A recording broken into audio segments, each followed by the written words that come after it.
Good morning, happy Friday, and welcome to the Early Edge, brought to you by BetMGM, the sportsbook born in Vegas.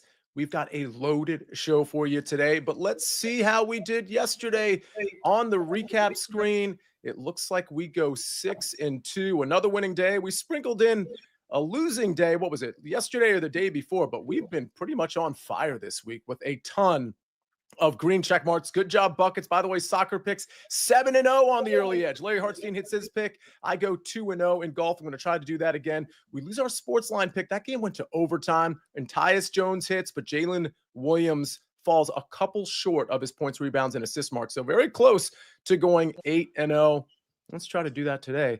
But ladies and gentlemen, we don't do it the normal way. We do it the BPE Friday way.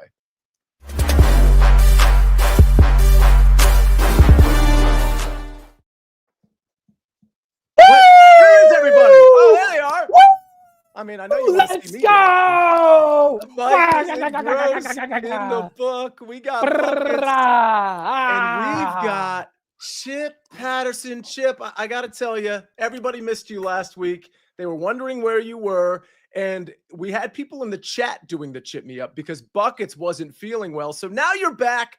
Let's hear it. The Chip Me Up. Good morning, Sia. Good morning, Mike. Good morning, Buckets. Good morning, Debo. Good morning, Early Edge fam, of which I count myself. Because I tell you what, Sia, I was, perusing all the different things that you could do on a Thursday, and I was like, oh my goodness, it's 9:58. I need to sign up. I need to go join the fam. And sure enough, our good friend Buckets. Oh, Buckets. He comes through and he tells you, this Manchester United side, they just love giving up goals. And do you know how much Manchester United loves to give up goals? They'll score them for the other team. So when he throws BTTS on the screen and I see an own goal at the end of the first half, I am walking to the pay window. So thank you to Buckets. I am, yes, here with you on Big Pick Energy Friday, but it always pays to watch. And that's why I show up as well as a member of the fam. Buckets 7-0 in soccer this week. Your response to going 2-0 again yesterday? I'm just trying not to blush right now. I'm fanboying a little bit here, being complimented by the great Chip Patterson. As he mentioned, Manchester United loves scoring goals so much, they score on themselves. And sometimes I'd rather be lucky than good, Sia. 2 good cashes yesterday, and I'm excited for 2 more here today. And one last note on that, with Southampton scoring is what we needed, right, Buckets? In that matchup in general, if both teams' score is going to cash, you need Southampton to get a goal by any means because Manchester United was expected to win the game. Like, you might get a 3-0, you might get a 2-0. You just needed that one. When you get that one early, oh my gosh, it was a glorious day in the Prem thanks to Buckets. I will say at halftime, both teams to score live was -600. So that's how big we needed that Southampton goal. There were no doubts that United would get it eventually. CLV, baby, let's go. All right, I got to ask you, Mike McClure, a couple of questions. First of all, I was so busy dancing, I didn't catch exactly what you were reading, but Eric David says you were reading a book on engineering thermodynamics, which for the record doesn't surprise me one bit. But more importantly, I want to ask you this, as a Commanders fan, this line was 9.5 most of the week against Detroit. We'll get to official picks in a second, but I have to ask you about this because 2 things. I like your Chiefs -8.5 personally. That's my lean there. And I'm trying to find a teaser leg, and I see the Detroit Lions now from 9.5 to 8.5. Well, geez, I can be Joe Public and just tease this down to 2.5 with both of these games. More importantly, though, I'm not saying I'm going to do that. More importantly, why is this line going down? I think people thought it would go up to 10. Your thoughts? Yeah, I mean, I think 10 is just a huge number in a playoff game, Sia, but I think the Commanders have proven that they can hang at least offensively. I think the spot where you're worried about a Commanders team is in that matchup with, say, it's obviously the other conference, but like a Baltimore game, or maybe when they get to Philly and you start talking about elite defenses. But that is not what the Detroit Lions have, particularly indoors at that fast track. I think that Washington has proven they can hang with anyone offensively. And when you're able to put up points like like that. It really just comes down to some of the turnover variance and the variance of the game defensively. And when you know the fact that you're getting a team like the Lions with Dan Campbell, who's going to be extremely aggressive, you could be talking about a situation where Jaden Daniels gets handed the football at Detroit's 35-yard line at some point in this game. Yeah. I just think that he has the ability with his legs, and I think this team has the ability offensively that we're ultimately looking at a one-score game one way or the other. So I agree with the line movement. I could make the case for this thing getting down to 7. It's certainly not going to. Mhm. And I certainly think that you should pay attention to the line movement, because anytime it hits 8.5 or lower across the entire market, not just one book, but like the entire market, that is going to significantly increase a teaser liability for a sportsbook. So it's a pretty strong statement that they're still willing to essentially accept that liability. So I do like Washington in this game. Well, that's what I was kind of inferring with that kind of Joe Public tease, is that, the books know that people are going to tease that down with the Chiefs, and they're clearly not that worried about it. Correct? Yeah, clearly not that worried about it. Again, as you start to see the movement across the entire market. So it's a pretty strong signal on, I wouldn't say Washington winning the game, but it's a pretty strong signal on Washington covering the spread, particularly if you got that early number. All I heard was Mike say Washington was going to win the game and they're going to win the Super Bowl. That's our show, everybody. Okay, let's actually get to some picks. Chip Patterson, you're going to kick us off. You've got a couple of picks. You know how we do it. We're going to save a national championship pick for college football later in the show, but you've got a pick in college basketball, I believe, tonight, and it starts at 6 o'clock Eastern Standard Time. Looking forward to that. What is it? Oh, and it's on the mothership, CBS Sports Network. You can always find some really good MAC basketball on Friday nights on CBSSN. And I think that we have a great opportunity, because this Ohio-Akron rivalry has given us some absolute bangers in recent years. And right now, both of these teams, they've both been led by the same coaches, John Gross and Jeff Bowles. In different years, it's different kinds of games. Sometimes you'll get like a 63-57 because they're both defensive led. Well, this year, both of these teams love to run. Both of these teams love to shoot threes. And when I'm starting to really dig into my college basketball, I'm always going to be focused on tempo, and I'm always going to be focused on your shot selection for a team in terms of what we're going to get. And so in a competitive rivalry game where both teams are going to be shooting a lot and both teams are going to be playing fast, I think we get shots, which is why we are going over 158. Now, if you're a SportsLine subscriber, and as we say, what are you doing if you're not, that you got this when I put it in on the site last night. It has ticked up to 159, 159.5. I would play to 160. I know Tom Casale was on the show earlier, also given sort of that same the lessons about college basketball in terms of the line movement, that I will always, like Tom, try to bring you that same barrier, like 160, 160.5. I still think is green light go for this MAC over. Fired up for the game, should be really, really good. And so I'm going to be going over on this one. Yeah, I like this pick, and we've got it up on SportsLine. Debo, one thing I want you to put up here in a second, if you can, for the few of you that are watching that are not SportsLine members. I mean, again, I'll just say, we don't say it every show, but we say it a lot of shows. I can't stress it enough, just getting the line value when we put the pick in. I'll give you an example. I gave De'Ami Brown out, and I don't know if it's going to hit or not. I mean, we'll see.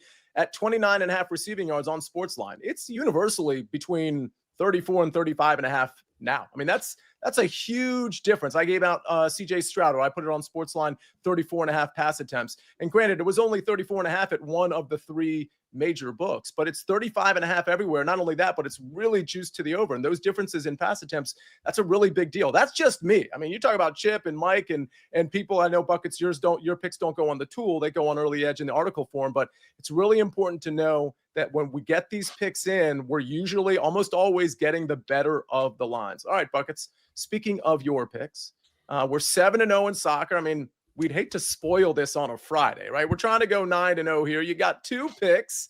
Go ahead. We are continuing the theme from yesterday. We are betting on bad teams to score against good teams because good teams are playing bad. And we've got a great matchup in Turkey between Hatayspor taking on Galatasaray. This is literally the Turkish version of Manchester United versus Southampton. Galatasaray is the way better side. They should probably win this game 37-1, 38-1, something crazy. They just have so much talent on this team. Nobody should beat them. But Galatasaray has also seen both teams to score now hit in 9 matches straight across across all competitions. They are not playing defense, and Hatayspor, who is a much worse team, has scored at home in 6 matches straight here. I think Galatasaray win, but the fact that both teams have scored by itself is playable at -125. I will take that any single time I see Hatayspor playing at home or Galatasaray playing in general. Second matchup, we are going to the Schwein Bundesliga, the second tier of German football, and a matchup between Jan Regensburg and Hanover. And this one is tricky because Jan Regensburg makes Southampton look like primetime Barcelona. Jan Regensburg has 9 goals scored in 17 matches. That is abysmal. That is appalling. I'm trying to think of words Martin would say because it would sound much fancier and much better coming from him. But just know that 9 and 17 is not very good. They're taking on the Hanover side that, again, should win, should score 2 or 3 goals, should be an easy victory for the visitors here. However, 9 goals in 17 matches, but 5 goals in their last 3 matches. Jans Regensburg is a bad team that is finally realizing that if they want to win games, they have to score goals.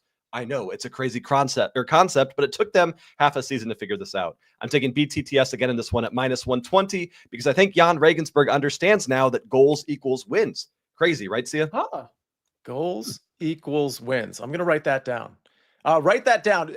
By the way, that line is from, I liken that line, write that down, to a movie from like the late 90s, early 2000s. Type it in the chat if you know what movie I'm talking about, where the main character continues to say throughout, write that down. Mike, speaking of the chat, there was somebody that said, Mike McClure strikes me as a green tea type of guy. Your response? Absolutely not.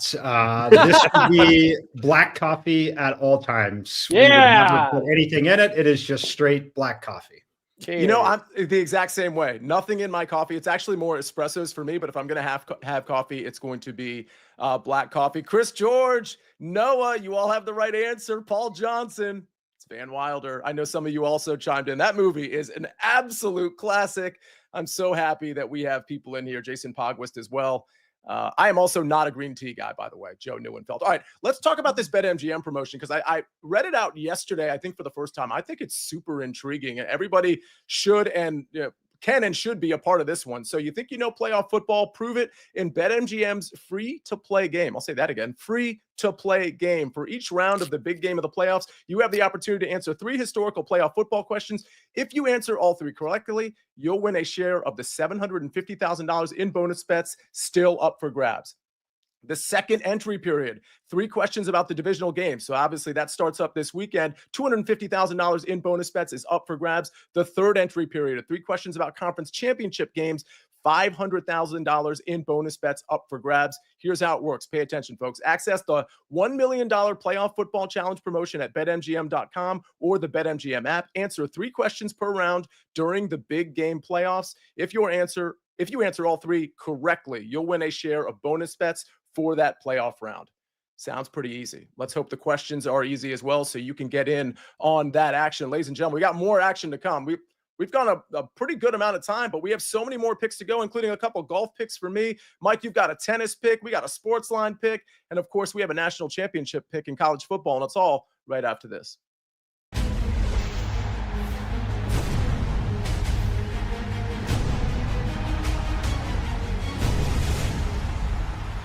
Stay tuned at halftime of the AFC Divisional Playoff Game for a sneak peek of 1923 Season 2, streaming February 23rd, exclusively on Paramount+. We're back on the Early Edge, brought to you by BetMGM. Buckets is coughing on his green tea. We've got a lot of green tea truthers in the chat, including Chris Kish, who says, coffee later in the day, green tea first thing. I think that's a terrible idea. Jeff Stenberg says, I thought Sia looked like a venti soy Kai kind of guy. Obviously an insult. Chai? Chai, Kai. Yeah, see, I don't order it. I don't even know what it is. All right, fair enough. Big Cheesy, more importantly, says Scotty Barnes over 6.5 rebounds at -125. A lot of picks in the chat, a lot of picks on the show. Mike, you've got an Australian Open pick. Yes, we love the Australian Open. I may or may not be awake for this one. It's probably not going to start until 1 or 2 a.m. Eastern tonight, but we get Ben Shelton here and Lorenzo Musetti. Musetti's a guy we just recently bet on and won in a big way with him as an underdog. He's playing phenomenal tennis right now. What I'm looking at here, though, over on the total games. I did play this morning, 39.5. It has moved, unfortunately, a lot. It's still available at 40.5 currently at BetMGM, where I would still play it. 41.5 is a very different number. So walking through just the thought process on why it was such an auto play at 39 is you essentially get there in a 6-4 kind of game or kind of set with 4 sets. So each player to win 1 set, 6-4, you're home, right? I still think we see tie breaks in this one, though. When you look at the style of play here, Shelton is phenomenal. He's got a ton of power. He's a little more wild, though, and I don't think that he's going to have a ton of breaks of serve here. I think he's going to be on serve, but I don't think he's going to be good enough defensively to really break serve on Musetti, who, again, is playing extremely well. Musetti actually beat Ben Shelton the only time that they played, which was on a very similar setup, talking about a hard court in Miami, very similar setup to these hard courts here. So for me at this point, I think that we get a lot of holds of serve. So we're essentially betting both players to win a set here. That's kind of what this bet is. Like, you could certainly have the scenario if someone has multiple breaks of serve where you get the 4th set and still go under this number. But to me, I think we're looking at tiebreakers. I think it's a very competitive match. Wouldn't shock me if it goes to 5. Now, if you miss the 39.5 and only have 41.5, and it's still more juice than -120, because again, we've seen a lot of movement this morning, I would potentially wait and bet this live, particularly if we do get an early break of serve. So a lot of times in some of these matchups like this, you will get a break of serve in the first 2 or 3 games. If that happens, this number will drop back to this number pretty quickly. I would feel comfortable taking it live because, again, these players play so hard. They're inevitably going to have rise and falls in their level throughout this match. So I'm on the over here. I think we get a classic competitive one, over 39.5 games, over 40.5 games. If your loved ones ask you, hey, what are you doing up at 2 a.m. watching tennis? Just say, Mike McClure told me to. That should be the end of the discussion.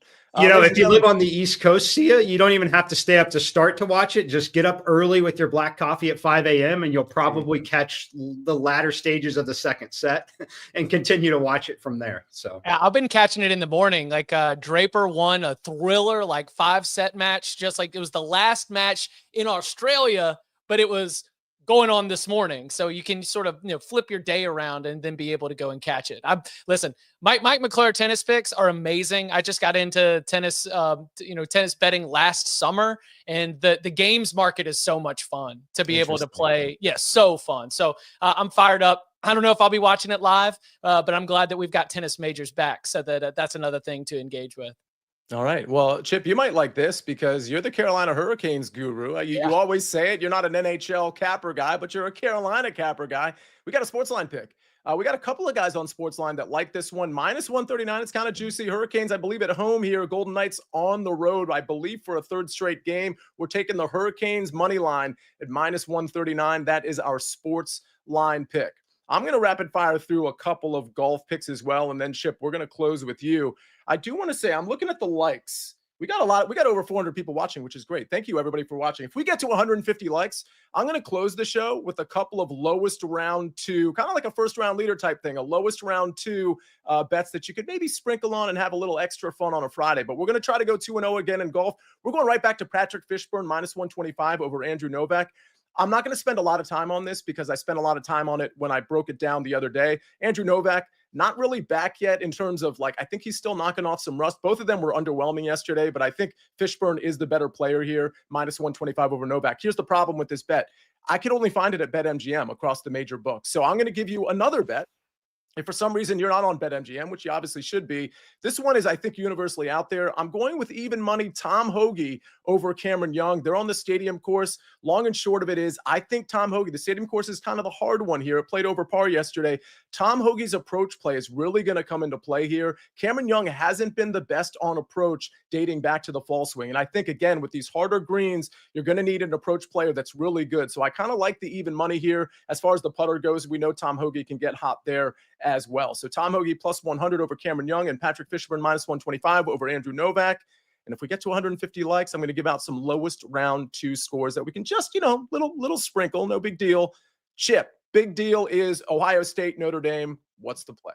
All right, so the play is going to be the first half under 23.5. What we have seen, especially from Notre Dame, is lower scoring games in the playoff. All of the college football playoff games for Notre Dame so far, 21 or less points scored in that first half. And what did we see last time out when Ohio State had to face against a solid defense in Texas? Then we saw, again, 21 points scored in the first half. But really, to me, this is about the chess match. This is about pass the chalk, because Chip Kelly, Ohio State offensive coordinator, Al Golden, Notre Dame defensive coordinator, Mike Denbrock, Notre Dame offensive coordinator, Jim Knowles, Ohio State defensive coordinator. These are all very, very high-level coaches that are kind of going to be feeling each other out. Will there maybe be a shot play early? Maybe, but I think that instead it is very much going to be warming up to the game, and then we will see, much like we have in a lot of these games, that in the second half, things get a little bit loose.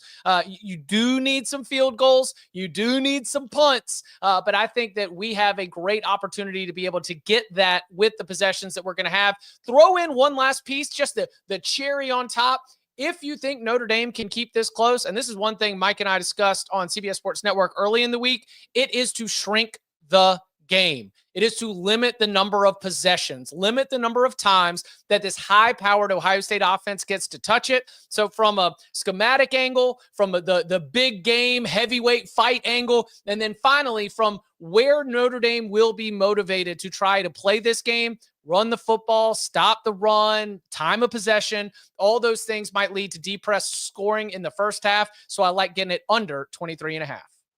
All right. Love the play. I think this is definitely the play. I'm hoping Notre Dame can keep it close because I have a future on Notre Dame. It's not a huge payoff, but it's enough for me to definitely care about it. So let's go Notre Dame to keep this thing close. Are you letting it ride, or are you getting a stupid hedge in? No hedge. I don't have enough money on it to hedge it. I mean, it's a decent amount of money, but it's, for me, it's not enough to like go to the other side with a team that's an 8-9 point favorite. That's what I was looking at it. I was like, okay, so if I hedge, I can make a whopping $19. Let's just let it ride with the Fighting Irish and let's just see what happens out there. If you were even considering hedging, I would just hope that Notre Dame goes up early and you can get, Ohio State money line or something at like a really good price.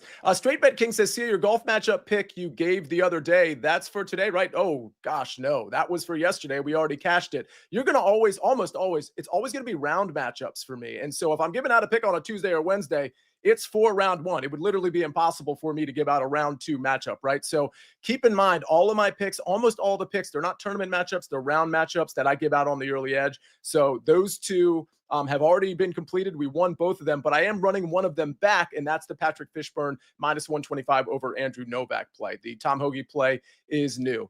We have 151 likes. Okay, so Buckets, I do want to ask you real quick before we get out of here if there was any soccer for you to cover, but let me give out a couple of lowest round two scores. Sam Burns on the Nicholas Tournament course, plus 1,400 to have the lowest round two score. This isn't round two leader, it's lowest round two score. Rico Hoey at 35-1.